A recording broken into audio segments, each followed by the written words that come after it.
খেলাধুলা অঙ্গনের সকল খবর নিয়ে নিউজ 24 এর নিয়মিত আয়োজন স্পোর্টস টাইমে আপনাদের সবাইকে স্বাগত জানাচ্ছি। পুরো আয়োজনের সঙ্গে আছি আমি আসিফ টিপু। শুরুতেই জানিয়ে দেব শিরোনাম।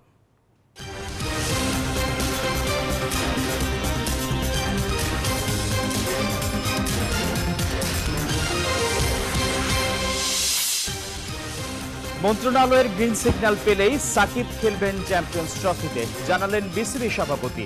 টি-20-র ক্যাপ্টেন হিসেবে এগিয়ে রাখছেন লিটনকে। That's a stunning innings, a brilliant 100.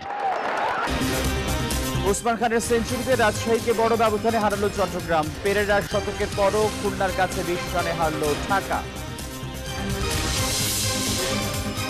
এবং জুভেন্টাসকে হারিয়ে ইতালিয়ান সুপার কাপের ফাইনালে এসি মিলান। লা লিগায় ভ্যালেন্সিয়াকে 2-1 করে হারিয়ে শীর্ষে রিয়াল মাদ্রিদ।